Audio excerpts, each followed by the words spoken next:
Hello everyone, easy physics by N K channel पर आप सभी बच्चों का बहुत बहुत स्वागत है। आज के इस वीडियो में अपन परमाणु के नील्स बोहर मॉडल की व्याख्या करने वाले हैं। और ये प्रश्न परमाणु की नील्स बोहर मॉडल की परिकल्पनाओं के नाम से भी या फिर बोहर की परिकल्पनाओं के नाम से भी परीक्षा में पूछा जाता है। सबसे पहले आप लोगों ने परमाणु का थॉम्सन मॉडल पढ़ा, उसके बाद में परमाणु का रदरफोर्ड मॉडल पढ़ा और उसके बाद में वर्तमान समय में जो प्रचलित है उसे अपन नील्स बोहर का मॉडल कहते हैं।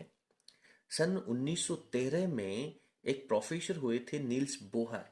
उन्होंने रदरफोर्ड मॉडल के अंदर जो कमियां रही थी उनको दूर करते हुए अपना एक नवीन मॉडल दिया था जिसे बोहर मॉडल कहा जाता है। और इस मॉडल के लिए उन्हें सन 1922 में, पहले तो सन 1913 में बोहर ने, जिसका पूरा नाम था नील्स बोहर, ठीक है, नील्स बोहर, इन्होंने ये बोहर मॉडल दिया था। और इसके लिए सन 1922 में इन्हें नोबेल पुरस्कार भी मिला था। ये जो परमाणु का मॉडल है, परमाणु की संरचना के बारे में नोबेल नोबेल नोबेल पुरस्कार कह सकते हैं इसको, नोबेल पुरस्कार, नोबेल पुरस्कार भी मिला। हालांकि ये दोनों तथ्य आप लोगों को याद रखने की कोई विशेष आवश्यकता नहीं है, फिर भी अपने को पढ़ना चाहिए। रदरफोर्ड ने कहा था कि परमाणु में इलेक्ट्रॉन है वो किसी भी त्रिज्या की कक्षा में घूम सकता है। तो नील्स बोहर ने कहा कि भाई अगर किसी भी कक्षा में घूमेगा तो वो ऊर्जा का विद्युत चुंबकीय तरंगों के रूप में उत्सर्जन करेगा और अंत में धीरे धीरे उसकी त्रिज्या कम होती जाएगी और नाभिक में आके गिर जाएगा। और यदि सभी प्रकार की आवृत्तियां उत्सर्जित करेगा तो प्राप्त होने वाला जो स्पेक्ट्रम है वो रेखीय स्पेक्ट्रम प्राप्त ना होकर के सतत स्पेक्ट्रम प्राप्त होना चाहिए। तो जो स्पेक्ट्रम आपको प्राप्त हो रहा है, आउटपुट आपको मिल रहा है, उसकी व्याख्या करने के लिए नील्स बोहर ने नवीन मॉडल दिया और इसे नील्स बोहर की परिकल्पनाओं के नाम से भी जाना जाता है। परमाणु के मॉडल की जो परिकल्पनाएं हैं उनकी संख्या नील्स बोहर ने 3 परिकल्पनाएं दी हैं। बोर्ड परीक्षा में नील्स बोहर की तीनों परिकल्पनाओं को मुख्य रूप से पूछा जाता है। नंबर 1 की अपन बात करते हैं। नील्स बोहर की प्रथम परिकल्पना आप यहाँ पे लिख सकते हैं या फिर पॉइंट नंबर 1 डाल करके लिख सकते हैं। नील्स बोहर ने कहा कि जो इलेक्ट्रॉन होता है वो ऋणावेशित कण होता है और इलेक्ट्रॉन होता है वो क्वांटीकृत होता है, एक पर्टिकुलर पैकेट के रूप में होता है जिसे क्वांटम सिद्धांत भी अपन कह सकते हैं। नील्स बोहर ने कहा कि इलेक्ट्रॉन जो है वो नाभिक के चारों ओर सभी प्रकार की कक्षाओं में गति नहीं करता है, कुछ निश्चित रूल भी होता है।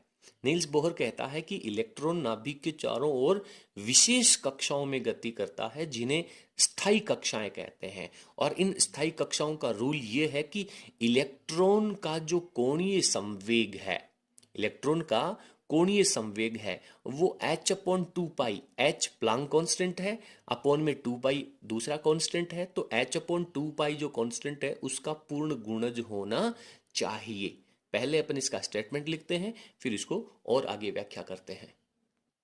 तो यहाँ पर नंबर 1 में अपन ने लिखा है कि नील्स बोहर के अनुसार इलेक्ट्रॉन है वो नाभिक के चारों ओर सभी प्रकार की कक्षाओं में गति ना करके कुछ नियत कक्षाओं में ही चक्कर लगाता है। और जो नियत कक्षाएं हैं उन्हें अपन स्थायी कक्षाएं भी कहते हैं। और इन स्थायी कक्षाओं में इलेक्ट्रॉन का जो कोणीय संवेग है, देखिए रेखीय संवेग होता है mv, और उस रेखीय संवेग को उस निश्चित कक्षा की त्रिज्या से यदि गुणा कर दिया जाएगा तो ये कोणीय संवेग बन जाएगा mvr। तो इलेक्ट्रॉन का जो कोणीय संवेग mvr है वो h/2 पाई, एक कांस्टेंट संख्या है h/2 पाई, इस संख्या का पूर्ण गुणज होता है।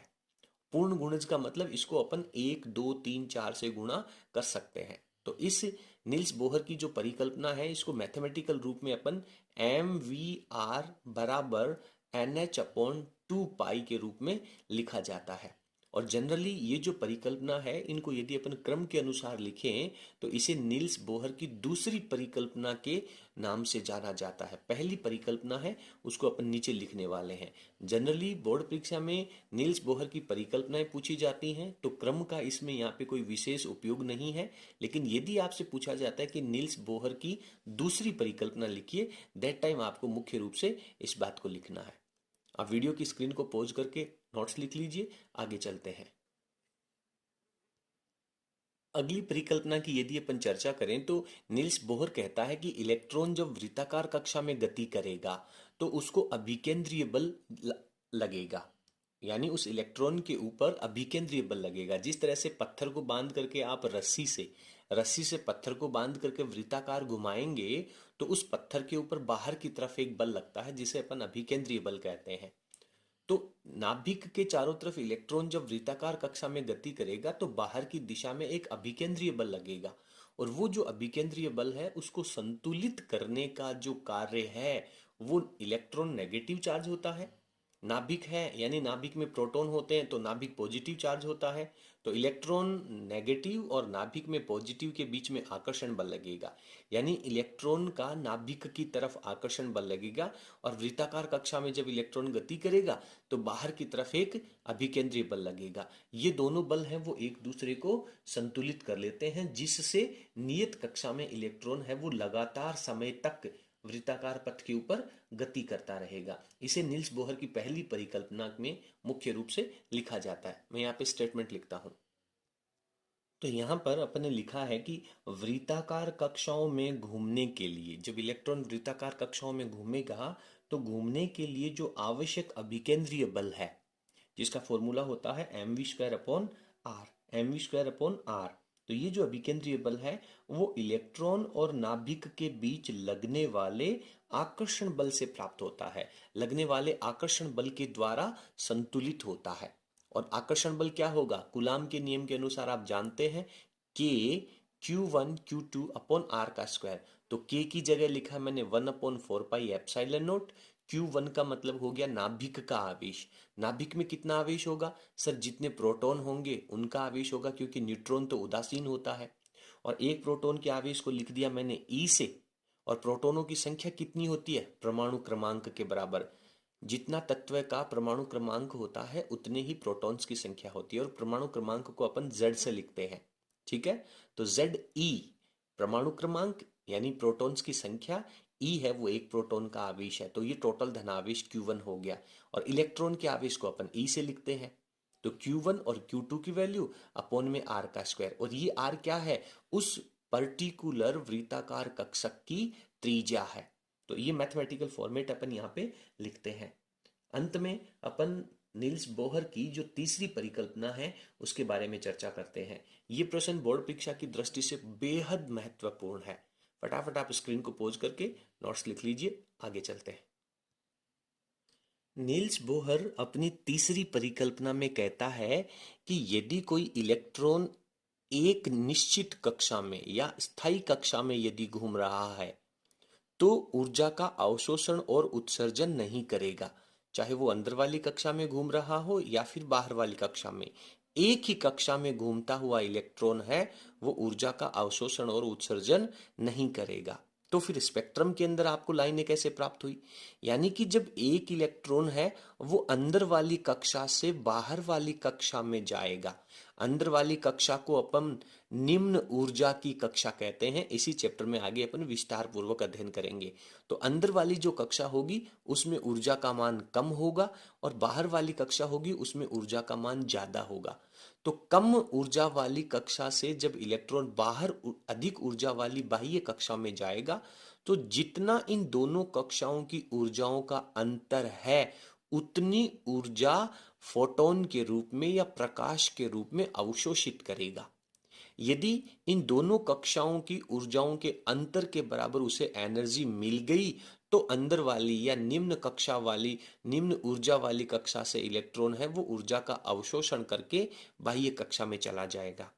और यदि बाहर वाली कक्षा में इलेक्ट्रॉन है जिसे अपन उच्च ऊर्जा कक्षा कहते हैं, बाहर वाली कक्षा में यदि इलेक्ट्रॉन है और वो यदि जंप करके कम ऊर्जा वाली या आंतरिक कक्षा में जब जा रहा है तो ऊर्जा का उत्सर्जन करेगा, ऊर्जा निकालेगा। तो कितनी ऊर्जा निकालेगा? इन दोनों कक्षाओं की ऊर्जाओं के अंतर के बराबर। बहुत सिंपल सी कहानी है। अंदर से बाहर वाली कक्षा में जाएगा, ज्यादा एनर्जी वाली कक्षा में जाएगा तो ऊर्जा का अवशोषण करेगा, और बाह्य कक्षा से आंतरिक कक्षा में या कम ऊर्जा वाली कक्षा में आएगा, ऊर्जा का उत्सर्जन करेगा। तो इस प्रकार से अपन ने नील्स बोहर की तीसरी परिकल्पना है उसको सीखा है। अब फटाफट स्क्रीन को पॉज करके आप ये डायग्राम बना लें और मैं इसका पैराग्राफ लिख देता हूं। तो यहां पर अपन ने लिखा है कि स्थायी कक्षा में घूमता हुआ इलेक्ट्रॉन एक ही कक्षा में, एक ही स्थायी कक्षा में, केवल अंदर वाली या फिर केवल बाहर वाली, एक कक्षा से दूसरी कक्षा में नहीं जाना चाहिए। स्थायी कक्षा में घूमता हुआ इलेक्ट्रॉन है वो ऊर्जा का अवशोषण व उत्सर्जन नहीं करता है। तो कब अवशोषण और उत्सर्जन करेगा? जब इलेक्ट्रॉन उच्च ऊर्जा वाली बाह्य कक्षा से, बाहर वाली कक्षा से निम्न ऊर्जा वाली आंतरिक कक्षा में संक्रमण करता है, तो संक्रमण करने पर दोनों कक्षकों की ऊर्जाओं के अंतर के बराबर En2 माइनस En1, दोनों कक्षकों की ऊर्जाओं के अंतर के बराबर ऊर्जा का उत्सर्जन करता है। बाहर से अंदर आने पर ऊर्जा का उत्सर्जन करता है। एवं आंतरिक कक्षा से बाह्य कक्षा में जाने पर कम ऊर्जा वाली आंतरिक कक्षा से ज्यादा ऊर्जा वाली बाह्य कक्षा में यदि इलेक्ट्रॉन जाएगा तो बाह्य कक्षा में जाने पर ऊर्जा का अवशोषण करता है।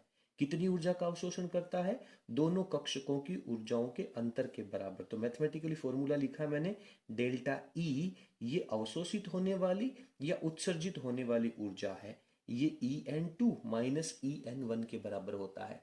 तो इन तीनों परिकल्पनाओं का आगे प्रत्येक डेरिवेशन में बेहद उपयोग होने वाला है। ये बोर्ड परीक्षा की दृष्टि से बहुत महत्वपूर्ण है। चलिए, आज की कक्षा में इतना ही। आपको हमारा आज का कंटेंट कैसा लगा कमेंट सेक्शन में जरूर लिखिएगा, और यदि आपको हमारा वीडियो पसंद आया हो तो प्लीज आप इसे लाइक जरूर करें। एक लाइक तो बनता है यार, ठीक है? और आप इसे अपने सभी मित्रों के साथ शेयर जरूर करें। बहुत बहुत धन्यवाद। Thank you.